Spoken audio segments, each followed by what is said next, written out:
నమస్తే, welcome to 99 TV. అంతర్జాతీయ media రంగం సంక్షోభం ఎదుర్కొంటోందా? ప్రత్యేకించి ప్రింట్ మీడియా. ఒక్క భారీ కుదుపు. వాషింగ్టన్ పోస్ట్లో 300 మందికి లే ఆఫ్ ప్రకటించారు. సో ఇది ఊహించిందైతే కాదు, కానీ ఎప్పుడైనా జరగచ్చనే ఒక అంచనా ఉండేది కొంతకాలం క్రితం. బట్ ఇంత హఠాత్తుగా జరిగింది. ఏం జరుగుతుంది? రైట్ వింగ్, లెఫ్ట్ వింగ్ అనే తేడాల వల్ల, లేకపోతే నిర్వహణ భారం పెరిగిపోవటం వల్ల, యాడ్ రెవెన్యూస్ పడిపోవటం వల్ల, లేకపోతే డిజిటల్ యుగంలోకి కంప్లీట్గా జనం వెళ్ళిపోవటం వల్ల, వీటి మీద 360 డిగ్రీస్లో విశ్లేషించడానికి మనతో ఉన్నారు geo political affairs expert senior journalist Suresh Kochattil గారు. నమస్తే సురేష్ గారు. నమస్కారం రాజన్ గారు. చాలా 300 మందిని తొలగించడం అనేది, అందులో అతి పెద్ద ఆర్గనైజేషన్, ఒక రంగా ఒక దేశం అంత వ్యవస్థ ఉంది వాళ్ళకి. వాళ్ళు ఇంత కఠినమైన నిర్ణయం ఎందుకు తీసుకున్నారు సార్? మనందరూ తెలిసిందే, Amazon owner Jeff Bezos is the owner of Washington post. ఆయన తీసుకున్నప్పుడు ఆయన ఒక ప్రాఫిటబుల్ వెంచర్గా నడిపిద్దామని తీసుకున్నారు. ఎందుకంటే ఆయనకు అమెజాన్ ఉంది, అమెజాన్లో ప్రోడక్ట్స్ అమ్ముతారు, అమెజాన్ వెబ్ సర్వీసెస్ ఉంది, అమెజాన్ డిజిటల్ ఉంది. అంటే వాళ్ళ వైపు నుంచి ఉన్న ప్రోడక్ట్స్కి దాంతో ఒక న్యూస్ పేపర్ కూడా పనికొస్తుంది, మంచిగా ఉంటుంది, ఒక ఇన్వెస్ట్మెంట్ అని తీసుకున్నారు. కానీ అమెరికాలో ఆ టైంలో బైడెన్ ఎరాలో, దానికన్నా ముందున్న గవర్నమెంట్స్ కూడా చాలా మటుకు లెఫ్ట్ వింగ్ వైపు వెళ్ళిపోయారు. మొత్తం ట్రంప్ లాస్ట్ టైం ఉన్నప్పుడు కొంచెం అంత ప్రాబ్లం లేకుండే ఆయనకి, కానీ తర్వాత బైడెన్ అడ్మినిస్ట్రేషన్ వచ్చిన తర్వాత మొత్తం లెఫ్ట్ వింగ్కి వెళ్ళిపోయింది. కమ్యూనిస్ట్ వాళ్ళ ఫిలాసఫీ సోషలిస్ట్ ఫిలాసఫీకి వెళ్ళిపోయింది. దాంతోనే ప్రాబ్లం స్టార్ట్ అయింది. ఎందుకంటే నాకు తెలిసిందే, లోకంలో ప్రతి రాష్ట్రంలో ఇవాళ పోర్చుగల్ ఒకటే ఒక ఎక్సెప్షన్ వచ్చింది. పోర్చుగల్ ఎలక్షన్లో లెఫ్ట్ వింగ్ గెలిచారు, కానీ అక్కడ రైట్ వింగ్కి 30% వచ్చింది. దీనికన్నా ముందు రైట్ వింగ్ లేకుండే ఎక్కడ కూడా. ఇటలీ చూడండి, ఫ్రాన్స్ చూడండి, ప్రతి మేజర్ యూరోపియన్ కంట్రీస్లో కూడా, ఇంక్లూడింగ్ యూఎస్, ఇప్పుడు యూఎస్లో కూడా రైట్ వింగ్ వైపు చాలా మటుకు గవర్నమెంట్స్ వస్తుందన్నమాట. ఈ రైట్ వింగ్ గవర్నమెంట్స్ ప్రాబ్లం ఏంటంటే, ఈ ట్రెడిషనల్గా ఉన్న మీడియా, మన దగ్గర కూడా అంతే. హిందూ తీసుకోండి, communist party of India paper అది యాక్చువల్లీ సిపిఐ ఉండే ముందు. Narasimhan Ram the card holding member of communist party. China news రాస్తారు, రఫేల్ వ్యతిరేకంగా రాస్తారు, చాలా ఉన్నాయి వాళ్ళ పాలసీస్. ఈ న్యూస్ పేపర్ అనేది వాసుదేవన్ గారు మొదలైంది మనం చిన్నప్పటి నుంచి చూసుకొస్తున్న న్యూస్ పేపర్ అంటే ఒకటి. ఇప్పుడు నేను పనిచేసిన టైమ్స్ ఆఫ్ ఇండియాలో చాలా పెద్ద హిస్టరీ ఉంది, 100 సంవత్సరాల కన్నా పాత news. Bennett Coleman and company, ఆ టైంలో బ్రిటిష్ వాళ్ళది. అట్లాంటి న్యూస్ పేపర్ తర్వాత రామ్నాథ్ గోయన్కా గారు నడిపించిన ఇండియన్ ఎక్స్ప్రెస్, ఎమర్జెన్సీలో ఎంత పోరాటం చేసినో తెలుసు. ఇప్పుడు రామ్నాథ్ గోయన్కా ఉన్న ఇండియన్ ఎక్స్ప్రెస్ మొత్తం కమ్యూనిస్ట్ పేపర్ అయిపోయింది, లెఫ్టిస్ట్ అయిపోయింది. అది 2 విభాగాలుగా స్ప్లిట్ అయిపోయారు. North India separate, south India separate. అక్కడ ఒక ఓనర్, ఇక్కడ ఒక ఓనర్. ఈ ప్రాబ్లం అంతా స్టార్ట్ అయింది కోవిడ్ టైం నుంచి. కోవిడ్లో మనకి ఇంటికి న్యూస్ పేపర్ రాకపోతుండే, అట్లీస్ట్ ఫస్ట్ 15 days 1 month దాకా. అందరూ మనం టీవీలో ఉన్న న్యూస్ కానీ సోషల్ మీడియాలో ఉన్న న్యూస్ చూసుకుంటుండే. అది మన ఒక హ్యాబిట్ అయిపోయింది. పేపర్ లేదు. అవును, చాలామందికి పేపర్ పొద్దున్న రాకుంటే ప్రాబ్లం అవుతుంది. టీతో పాటు పేపర్ అనేది ఒక హ్యాబిట్ ఉంది. కానీ ఇప్పుడున్న జనరేషన్కి న్యూస్ పేపర్ అనే ఒక హ్యాబిట్ కాదు, వాళ్ళకి అక్కర్లేదు న్యూస్ పేపర్ లేకుండా కూడా నడిపించుకుంటాం వాళ్ళు అంటున్నారు వాళ్ళ జీవితం. టీవీ చూడరు వాళ్ళు, న్యూస్ చూడరు, సీరియల్ చూడరు. ఈ జెన్జీ అంటాం చూడండి మనం, ఆ జనరేషన్. డబ్బులు ఉన్నాయి కానీ వాళ్ళు ఇట్లాంటి ఏ ప్రోడక్ట్స్ వాడరు. ఈ ప్రాబ్లం వాషింగ్టన్ పోస్ట్ కూడా వచ్చింది. వాషింగ్టన్ పోస్ట్ ఇప్పుడు కూడా వాళ్ళ యావరేజ్ రీడర్షిప్ ఏజ్ తీసుకుంటే బహుశా 50 నుంచి 60 సంవత్సరాలు ఏజ్ గ్రూప్లో ఉంటుంది. అదే టైంలో అక్కడున్న ఇంకొక న్యూస్ పేపర్ తీసుకుందాం, and I subscribe to that, New York Times digital edition. New York Times చూడండి, కంప్లీట్గా డిజిటల్ వైపు వెళ్ళిపోయారు వాళ్ళు. కోవిడ్ టైంలో మన దగ్గర కూడా చాలా మటుకు న్యూస్ పేపర్స్ డిజిటల్ వెళ్ళిపోయింది. ఇప్పుడు డెక్కన్ క్రానికల్ తీసుకోండి, పొద్దున్న మన జర్నలిస్ట్ గ్రూప్లో డెక్కన్ క్రానికల్ పొద్దున్న 2 గంటలకు 3 గంటలకు వాళ్ళు పోస్ట్ చేస్తారు. టైమ్స్ ఆఫ్ ఇండియా పొద్దున్న 7 గంటలకు వాళ్ళ ఈ పేపర్ యాక్టివ్ అయిపోతుంది. నేను దాన్ని కూడా సబ్స్క్రైబ్ చేశాను, economic times and times of India. Indian express subscribe చేశాను నేను. ఓకే, ఎందుకంటే మన న్యూస్ కావాలి కదా, మనం డైలీ ఈ ఛానల్స్లో కూర్చొని డిబేట్ చేస్తున్నప్పుడు, ఇట్లాంటి పాడ్కాస్ట్ చేస్తున్నాడు, మనకు టాపిక్ కావాలి ఒకటి. 5 టాపిక్లు ఉంటే దాని మీద డిస్కస్ చేసి, మీలాంటి వాళ్ళతో డిస్కస్ చేసి ఈ టాపిక్ వాళ్ళు తీసుకుందాం అని చెప్పి, just as we are discussing Washington Post. ఇప్పుడు వాళ్ళ ఎడిటర్ కూడా రిజైన్ చేసేసారు. కంప్లీట్ ఓవరాల్ జరుగుతుంది వాషింగ్టన్ పోస్ట్. ఎందుకంటే ఒకటి, ట్రంప్ వచ్చిన తర్వాత ట్రంప్ చాలా క్లియర్గా చెప్పారు, నేను లెఫ్టిస్ట్ వాళ్ళని మొత్తం సాఫ్ చేసి పడేస్తాను. యూనివర్సిటీస్ ఉండనివ్వండి, మీడియా ఉండండి, ఎక్కడైనా ఉండండి. ట్రంప్కి కోపం వచ్చేది 2-3 ఉన్నాయి. ఒకటి వాషింగ్టన్ పోస్ట్ ఉండే, ఇంకోటి CNN ఉంది. ఇట్లాంటి మీడియా హౌసెస్ని అసలు CNN ఈజ్ ఆల్సో లెఫ్టిస్ట్ అండి. టోటలీ లెఫ్టిస్ట్ నా. ఎవరు బ్యాక్డ్ బై చైనా? అంతే.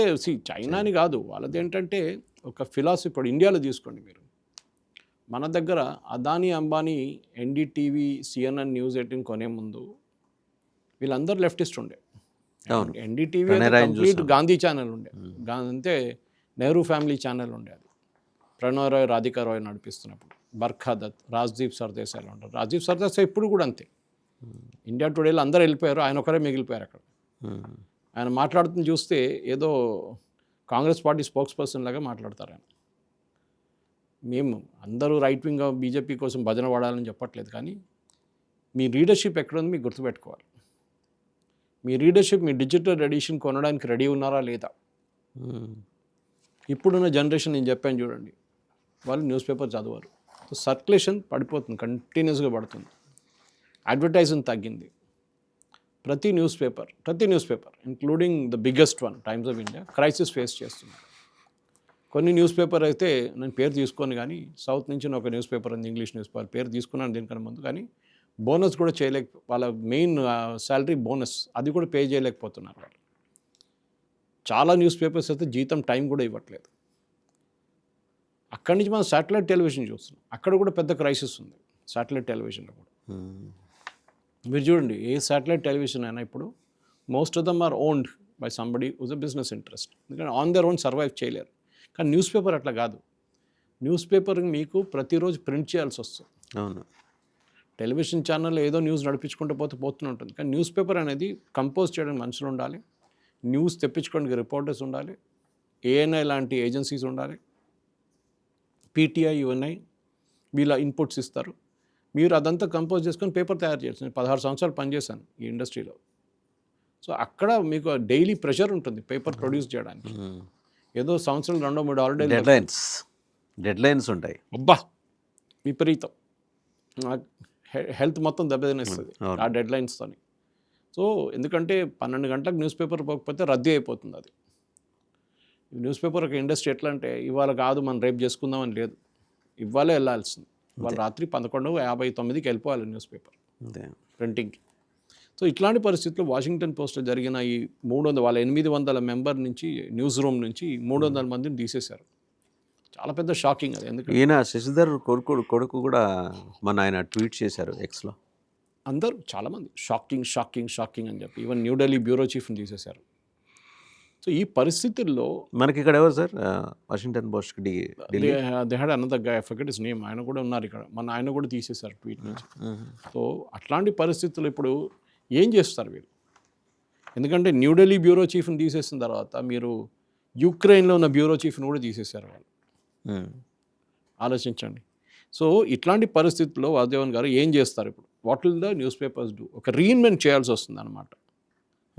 వాషింగ్టన్ పోస్ట్ ఒక్కటే కాదు, మీరు ఏదని చూడండి, Washington post, New York times, New York post, times London, Guardian, economist వీళ్ళందరూ డిజిటల్కి వెళ్ళిపోయారు. ఇది ప్రాబ్లం అన్నమాట. ఎందుకంటే మీకు డిజిటల్ వెళ్ళకపోతే యు ఆర్ ఫినిష్డ్. కానీ డిజిటల్లో రెవెన్యూ లేదు. కొంతమంది సబ్స్క్రైబర్స్ పెట్టుకుంటారు. ఇప్పుడు టైమ్స్ ఆఫ్ ఇండియా ఉంది, సబ్స్క్రైబ్ చేయాలంటే సర్టన్ అమౌంట్ కట్టాల్సింది, ₹1000 ఎంత ఉంది, నాకు మర్చిపోయాను ఎంత అని. సో అట్లాంటి పరిస్థితుల్లో మీరు ఎంత కడతారు? మీరు ఎప్పుడు దాకా కట్టడానికి రెడీగా ఉంటారు డిజిటల్లో? How much will you are you ready to pay? అదే ఉంటుందన్నమాట. ఎంత పే చేస్తారో దాన్ని బట్టి ఉంటుంది. సో ప్రాన్షు వర్మ ఆయన పేరు మీరు అడిగారు. Pranshu Verma Washington Post New Delhi bureau chief, ఆయన్ని కూడా సాక్ చేసేసారనమాట. శశి థరూర్ కొడుకు కూడా మీరు చెప్పారు చూడండి, he is also been sack. So ఇట్లాంటి పరిస్థితుల్లో డిజిటల్ ఎడిషన్ అనేది చాలా ఇంపార్టెంట్ అయిపోతుంది. మన దగ్గర ఉన్న మేజర్ న్యూస్ పేపర్స్, నేను పేర్లు తీసుకొని అగైన్, సిటీలో ఉన్న చాలా మటుకు న్యూస్ పేపర్స్ సర్క్యులేషన్ 1/3గా పడిపోయింది. 1/3 ఒరిజినల్ చెప్పేది వెనాకులరా ఇంగ్లీషా? రెండు పడిపోయినాయి. కొంతమంది ఎడిటర్స్ దగ్గర కొంతమంది పబ్లిషర్స్ దగ్గర కూడా నేను టచ్లో ఉంటాను, చాలా క్లోజ్ ఫ్రెండ్స్ చాలా సంవత్సరాల నుంచి. వాళ్ళు ఆఫ్ ద రికార్డ్ చెప్తారు, సురేష్ గారు మైక్ ఆఫ్ ఉందా, మీరు మొబైల్లో రికార్డ్ చేయట్లేదు కదా అని అడిగి చెప్తారు వాళ్ళు. నిజం చెప్పాలంటే ఇది అడ్వర్టైజింగ్ లేదు. ఓకే, మీరు ఈ ఫుల్ పేజ్ యాడ్లని చూస్తుంటారు చూడండి, రియల్ ఎస్టేట్ కానీ మిగతా అదొక్కటే వాళ్ళని బతుకుతున్నారు, ఇప్పుడు బతికిస్తున్నారు. అవి కూడా ఎప్పుడు రిలైజ్ అవుతాయని తెలియదు. అది తెలిసి దాంట్లో ప్రాబ్లం ఎక్కడ వస్తుందంటే బార్టర్ సిస్టమ్ చేసుకుంటారు. కొన్ని పబ్లికేషన్స్ ఉన్నాయి మన దగ్గర నేషనల్ లెవెల్లో. మీకు 5 కోట్ల అడ్వర్టైజింగ్ కావాలంటే వాళ్ళకి 5 కోట్ల అపార్ట్మెంట్ మీరు ఇవ్వాల్సి వస్తుంది, 2, 3 రాసి పెట్టాలి వాళ్ళ పేరు మీద. ఆ డబ్బులు వాళ్ళు వాడుకుంటారు, మీరు 5 కోట్ల దాకా వాడుకోవచ్చు. వాళ్ళ తర్వాత వాళ్ళ ఫ్లాట్ అమ్మేసుకుంటారు అపార్ట్మెంట్, మీకు కూడా ఖర్చు లేదు కదా. ఓపెన్ ఎండెడ్గా ఫ్రంట్ ఎండ్ మీరు డబ్బులు పెట్టక్కర్లేదు. మీకు 5 కోట్ల అడ్వర్టైజింగ్ కావాలంటే వాళ్ళ పబ్లికేషన్లో ఫ్రంట్ పేజ్లో 3-4 పేజీలు మీరు తీసుకోవచ్చు. సంవత్సరానికి వారానికి ఒకసారి తీసుకుంటే వెళ్ళిపోవచ్చు అట్లా. మీకు దాంట్లో మిగతా 98 ఫ్లాట్లు మీరు అమ్మేసుకుంటారు, 2 ఫ్లాట్లు వీళ్ళకి ఇస్తారు. రైట్. ఓకే, సో మీరు మీ పాకెట్ నుంచి ఖర్చు ఏం లేదు, అది టెక్నికలీ స్పీక్. కానీ 2 కోట్ల డబ్బులు పోయినవి ఇది. ఆ ద్వారా వాళ్ళకి ప్రమోషన్ చేసి సో పెట్టారు. ఇప్పుడు అడ్వర్టైజింగ్ ఎట్లా అయిపోయిందంటే బార్టర్ సిస్టంలోకి వచ్చేసింది. న్యూస్ పేపర్ అనేది ఇట్స్ నో లాంగర్ హ్యాబిట్. మీ నాన్నగారు మా నాన్నగారు న్యూస్ పేపర్ చదువుతున్నప్పుడు చూసాం మనం, పొద్దున్న టీ తీసుకొని కూర్చొని పేపర్ రాకపోతే వాళ్ళకి 10 నిమిషాలు లేట్ అయితే కోపం పడతారు వాళ్ళు. అవును. ఆ జనవరి 26తో వినాయక చవితి రోజు, దివాళీ రోజు, హాలిడే ఉన్న రోజు న్యూస్ పేపర్ రాకపోతే కూడా బయట తిరుగుతారు వాళ్ళు, ఎక్కడ పోయింది న్యూస్ పేపర్, ఎందుకు రాలేదు ఇవ్వాలని.